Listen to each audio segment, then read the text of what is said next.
साथियों नमस्कार और आप सभी का स्वागत है आपके अपने चैनल कृष्णा MPPSC पर। साथियों, इस वीडियो में हम सामान्य ज्ञान से संबंधित प्रैक्टिस सेट 10 का अध्ययन करेंगे। ठीक है, चलिए इसे शुरू करते हैं।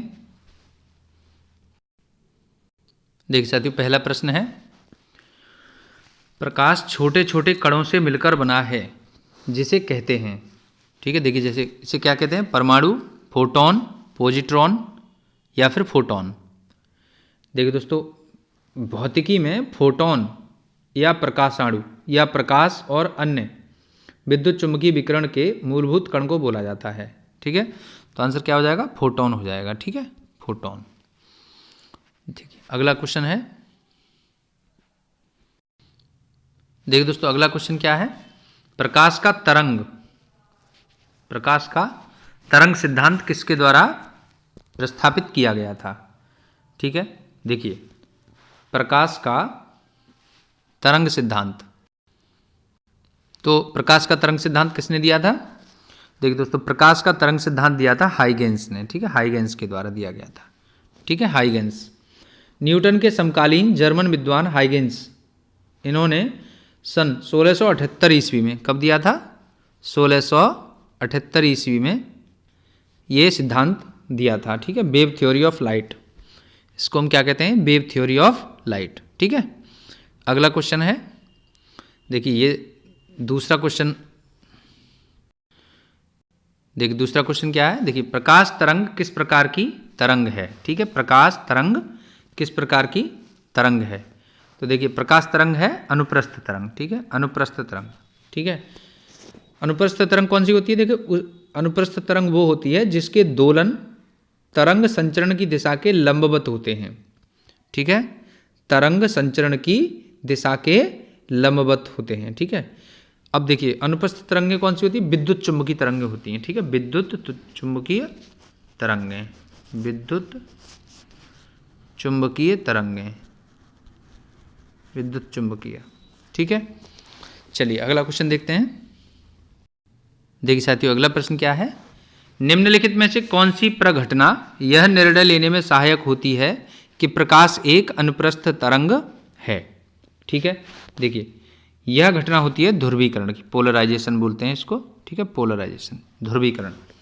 देखिए ध्रुवक विद्युत चुम्बकीय तरंगें प्रकाश के एक अस्पष्ट या मिश्रित ध्रुवीकरण वाले किरण पुंज को एक सुस्पष्ट किरण पुंज में परिवर्तित करने वाली युक्ति होती है। ठीक है, देखिए पोलर्स में अगर हम बात करें, पोलर्स का प्रयोग है ना कई प्रकाशिकीय तकनीकों और उपकरणों में किया जाता है। ठीक है, और ध्रुवीकरण यानी पोलराइजेशन फिल्टर फोटोग्राफी और द्रव क्रिस्टल पारदर्शी प्रौद्योगिकी में प्रयोग किए जाते हैं। ठीक है, पारदर्शी प्रौद्योगिकी में प्रयोग किए जाते हैं। ठीक है, चलिए अगला देखते हैं। अगला क्वेश्चन है, देखिए अगला है, प्रकाश के विद्युत चुम्बकीय स्वरूप की खोज किसने की थी। ठीक है, देखिए प्रकाश के विद्युत चुम्बकीय स्वरूप यानी कि कैसे पता चला कि या किसने पता किया कि प्रकाश जो है वो इलेक्ट्रोमैग्नेटिक फॉर्म का होता है। ठीक है, तो ये किया था मैक्सवेल ने। ठीक है, मैक्सवेल। देखिए दोस्तों, न्यूटन के बाद विद्युत चुम्बकत्व के क्षेत्र में मैक्सवेल द्वारा किए गए कार्य को भौतिकी के क्षेत्र में दूसरा सबसे बड़ा एकीकरण कार्य माना जाता है। मैक्सवेल ने सबसे पहले प्रयोग के माध्यम से बताया कि विद्युत और चुंबकीय क्षेत्र अंतरिक्ष में तरंगों के रूप में प्रकाश की गति से चलते हैं। ठीक है, सन 1864 में, देखिए 1864 1864 में मैक्सवेल ने विद्युत चुंबकत्व की गति का सिद्धांत दिया और पहली बार बताया कि प्रकाश वास्तव में उसी माध्यम में तरंग है जिससे विद्युत और चुंबकीय तरंग पैदा होती हैं। ठीक है, चलिए आगे देखते हैं। अगला क्वेश्चन देखिए, अगला क्वेश्चन है, किसने सर्वप्रथम यह दिखलाया कि प्रकाश तरंगों का विवर्तन होता है। ठीक है, देखिए ये बताया था ग्रेमाल्डी ने। ठीक है, ग्रेमाल्डी। देखिए जब प्रकाश व ध्वनि तरंगें किसी अवरोध से टकराती हैं तो वे अवरोध के किनारों पर मुड़ जाती हैं और अवरोधक की ज्यामितीय छाया में प्रवेश कर जाती हैं। तरंगों के इस प्रकार मुड़ने की घटना को क्या कहते हैं, विवर्तन यानी कि डिफ्रैक्शन कहते हैं। ठीक है, सर्वप्रथम न्यूटन, ग्रीमाल्डी और टी यंग ने इस घटना पर ध्यान दिया था। न्यूटन और ग्रीमाल्डी प्रकाश के कणिका सिद्धांत के प्रवर्तक और अनुयायी थे। ठीक है, चलिए आगे देखते हैं अगला क्वेश्चन। देखिए अगला क्वेश्चन है प्रकाश विद्युत प्रभाव प्रकाश विद्युत प्रभाव का प्रतिपादन किसने किया था। ठीक है, देखिए अब देखिए प्रकाश विद्युत प्रभाव का प्रतिपादन किया था हर्ट्ज ने। ठीक है, हर्ट्ज ने किया था। देखिए जब कोई पदार्थ यानी जैसे धातु, अधातु, ठोस, द्रव, गैसें, है ना, किसी विद्युत चुंबकीय विकिरण जैसे एक्सरे या फिर विजुअल लाइट, है ना, इनसे ऊर्जा शोषित करने के बाद इलेक्ट्रॉन उत्सर्जित करते हैं तो इसे विद्युत यानी प्रकाश विद्युत प्रभाव यानी फोटो इलेक्ट्रिक इफेक्ट कहते हैं। ठीक है, इस क्रिया में जो इलेक्ट्रॉन निकलते हैं उन्हें प्रकाश इलेक्ट्रॉन या फोटो इलेक्ट्रॉन्स कहते हैं। ठीक है, 1887 में 1887 में एच हर्ट्ज ने यह प्रयोग किया था। ठीक है, चलिए आगे देखते हैं। देखिए अगला प्रश्न यहां पर है निम्नलिखित में से कौन सी घटना प्रकाश और ध्वनि दोनों में घटित नहीं होती है। ठीक है, देखिए ये घटना है ध्रुवण की। ठीक है, पोलराइजेशन की। देखिए पोलराइजेशन अनुप्रस्थ तरंगों जैसे प्रकाश, है ना, इनका गुण है जो उनके दोलनों की दिशा से संबंधित है। ध्रुव का अर्थ होता है निश्चित, तो ध्रुवित तरंग में किसी सीमित रूप में ही दोलन होते हैं, जबकि अध्रुवित तरंग में सभी दिशाओं में समान रूप से दोलन होता है। ठीक है, चलिए आगे देखते हैं अगला क्वेश्चन क्या है। देखिए अगला क्वेश्चन है किसी अवरोध की कोर से प्रकाश का मुड़ना क्या कहलाता है। देखिए हमने अभी भी बात की थी इस संबंध में। ठीक है, देखिए क्या कहलाता है, विवर्तन कहलाता है। ठीक है, विवर्तन, डिफ्रैक्शन कहते हैं जिसको। देखिए जब प्रकाश और ध्वनि तरंगें किसी अवरोध से टकराती हैं तो वे अवरोध के किनारों पर मुड़ जाती हैं और अवरोधक की ज्यामितीय छाया में प्रवेश कर जाती हैं, तो तरंगों के इस प्रकार मुड़ने की घटना को डिफ्रैक्शन कहते हैं या विवर्तन कहते हैं। ठीक है, चलिए आगे देखते हैं। अगला प्रश्न है निम्नलिखित में से कौन सा सिद्धांत प्रकाश के तरंग प्रकृति की पुष्टि करता है। ठीक है, देखिए तो कौन सा सिद्धांत करता है कि प्रकाश तरंग प्रकृति का है। ठीक है, देखिए व्यतिकरण का सिद्धांत है। ठीक है, इंटरफेरेंस। देखिए व्यतिकरण यानी कि इंटरफेरेंस से किसी भी प्रकार की तरंगों की एक दूसरे पर पारस्परिक प्रक्रिया की अभिव्यक्ति होती है, जिसके परिणाम स्वरूप कुछ विशेष स्थितियों में कंपनों और उनके प्रभावों में वृद्धि, कमी या उदासीनता आ जाती है।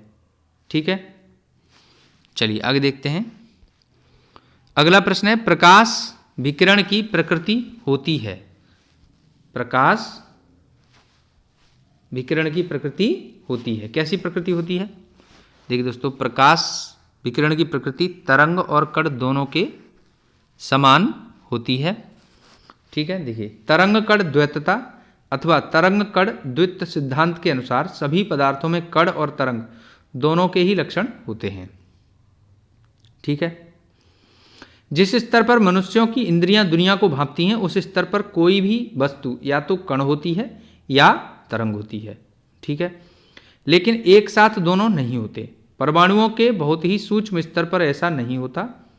ठीक है, और यहाँ भौतिकी समझने के लिए पाया गया कि वस्तुएं और प्रकाश कभी तो कण की प्रकृति दिखाती हैं और कभी तरंग की प्रकृति दिखाती हैं। ठीक है, चलिए आगे देखते हैं अगला क्वेश्चन क्या है। देखिए अगला है प्रकाश के चिकने पृष्ठ से टकराकर वापस लौटने की घटना को क्या कहते हैं।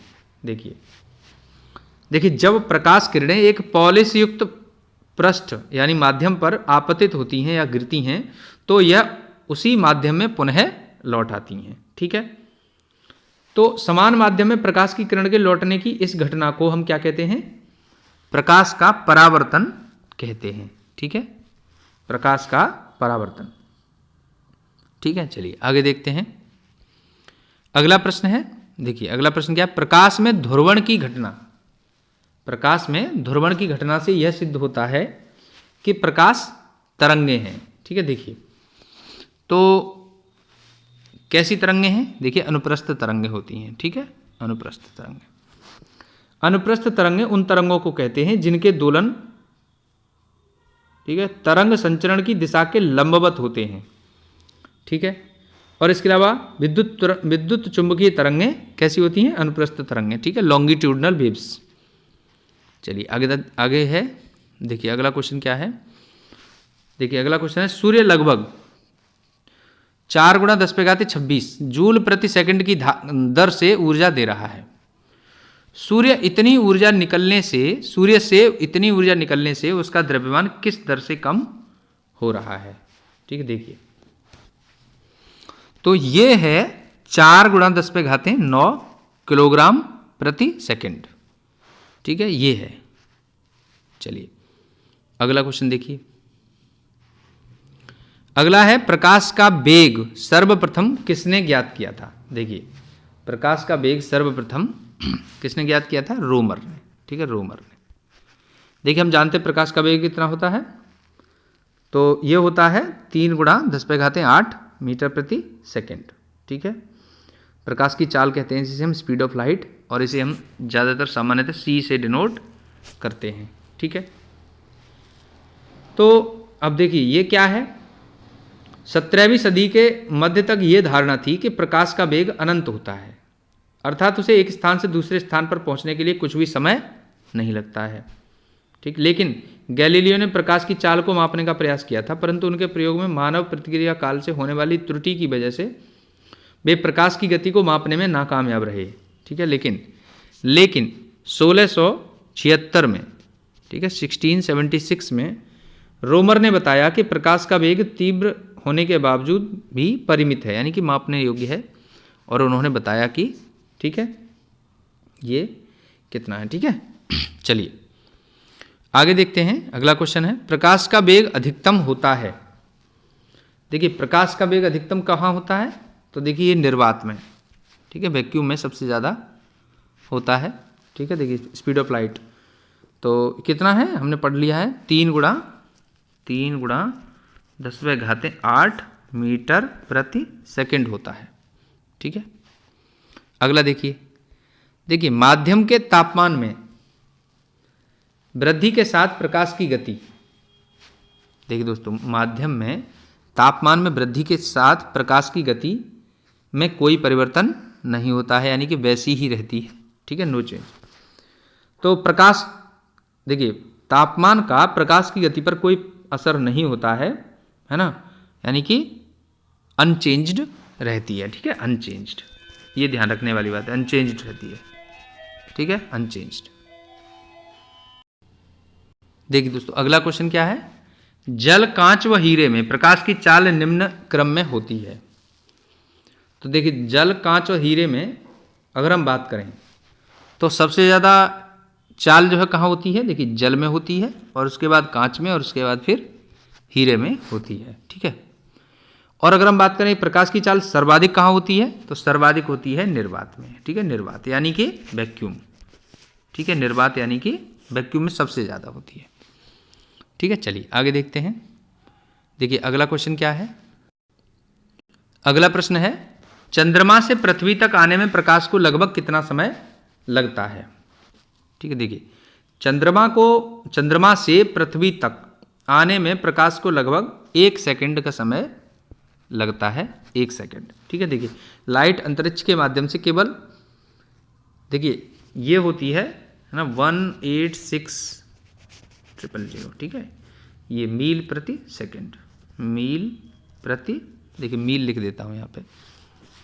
ठीक है, मील प्रति सेकंड होता है ना, मील प्रति सेकंड। तो मील प्रति सेकंड पर यात्रा करता है। चंद्रमा पृथ्वी से कितना दूर है, देखिए चंद्रमा 2,50,000 मील की दूरी पर है। ठीक है, चंद्रमा पृथ्वी से 2,50,000 मील की दूरी पर है, इसलिए चंद्रमा की सतह से हम प्रकाश हमें 1 सेकंड यानी लगभग 1.3 सेकंड इतना टाइम लगता है। ठीक है, चलिए अगला देखते हैं। देखिए अगला प्रश्न है, सूर्य की रोशनी को पृथ्वी तक पहुंचने में कितना समय लगता है? देखिए दोस्तों, सूर्य से पृथ्वी तक प्रकाश 8 मिनट में पहुंच जाता है। ठीक है, 8 मिनट में। देखिए, सूर्य से पृथ्वी की औसत दूरी कितनी है? देखिए, ये है, देखिए सूर्य से पृथ्वी की दूरी इतनी है। ठीक है ना, 1496000000 किलोमीटर। ठीक है, तो सूर्य से पृथ्वी पर प्रकाश को आने में 8 मिनट यानी 8 मिनट का समय लगता है। ठीक है, चलिए आगे देखते हैं। अगला प्रश्न है, देखिए प्रकाश का वेग है। देखिए प्रकाश का वेग हम जानते हैं कितना है। देखिए 3 × 10⁸ मीटर प्रति सेकंड। ठीक है, इतना होता है। ठीक है, चलिए अगला है, अगला प्रश्न है, देखिए सूर्य ग्रहण के समय सूर्य का कौन सा भाग दिखाई देता है? देखिए सूर्य ग्रहण के समय सूर्य का कौन सा भाग दिखाई देता है? देखिए, तो यह दिखाई देता है किरीट यानी कोरोना। ठीक है, ये कोरोना। देखिए सूर्य ग्रहण एक तरह का ग्रहण है जब चंद्रमा पृथ्वी और सूर्य के मध्य से होकर गुजरता है और पृथ्वी से देखने पर सूर्य पूर्ण अथवा आंशिक रूप से चंद्रमा द्वारा आच्छादित होता है। यानी चंद्रमा सूर्य को पूरी तरह से या आंशिक रूप से ढक लेता है। सूर्य के वर्णमंडल के परे के भाग को किरीट या कोरोना कहते हैं। पूर्ण सूर्य ग्रहण के समय वह श्वेत वर्ण का होता है, सफेद रंग का। ठीक है, तो यही चीज है। चलिए आगे देखते हैं। देखिए अगला प्रश्न क्या है, पूर्ण सूर्य ग्रहण का अधिकतम समय होता है। देखिए पूर्ण सूर्य ग्रहण का अधिकतम समय 460 सेकंड होता है। ठीक है, पूर्ण सूर्य ग्रहण उस समय होता है जब चंद्रमा पृथ्वी के काफी पास रहते हुए पृथ्वी और सूर्य के बीच में आ जाता है और चंद्रमा पूरी तरह से पृथ्वी को अपने छाया क्षेत्र में फलस्वरूप ले लेता है और फलस्वरूप सूर्य का प्रकाश पृथ्वी तक नहीं पहुंच पाता और पृथ्वी पर अंधकार जैसी स्थिति उत्पन्न हो जाती है। तब पृथ्वी पर पूरा सूर्य दिखाई नहीं देता। इस प्रकार बनने वाला ग्रहण पूर्ण सूर्य ग्रहण कहलाता है। ठीक है, चलिए अगला देखते हैं। देखिए दोस्तों अगला प्रश्न क्या है, सूर्य ग्रहण तब होता है जब सूर्य ग्रहण तब होता है जब चंद्रमा बीच में आ जाता है। किसके? पृथ्वी और सूर्य के। ठीक है, यानी कि हम ऐसे मान के चलें कि देखिए जैसे सूर्य यानी सन, ठीक है, चंद्रमा यानी मून और पृथ्वी, ठीक है, ये बीच में आ जाएगा जब, तब सूर्य ग्रहण होता है। ठीक है, चलिए अगला देखते हैं। अगला है, देखिए चंद्र ग्रहण घटित होता है। देखिए चंद्र ग्रहण घटित कब होता है? तो चंद्र ग्रहण घटित होता है पूर्णिमा के दिन। ठीक है, पूर्णिमा के दिन। चंद्र ग्रहण उस खगोलीय स्थिति को कहते हैं जब चंद्रमा पृथ्वी के ठीक पीछे उसकी छाया में आ जाता है। ऐसा तभी हो सकता है जब सूर्य, पृथ्वी और चंद्रमा इस क्रम में लगभग एक सीधी रेखा में अवस्थित हों। ठीक है, तो ये चीज़ है, यह घटना केवल पूर्णिमा को घटित हो सकती है। ठीक है, देखिए दोस्तों हमने अभी सामान्य विज्ञान से संबंधित प्रकाश है ना, जो टॉपिक प्रकाश है उस पर संबंधित 25 प्रश्न हल किए। यदि आपको ये वीडियो अच्छा लगा है, हेल्पफुल लगा है, तो इसे लाइक करें, शेयर करें, कमेंट करें और यदि आप चैनल पर नए जुड़े हैं तो प्लीज़ इसे सब्सक्राइब कर लीजिए। Thanks for watching.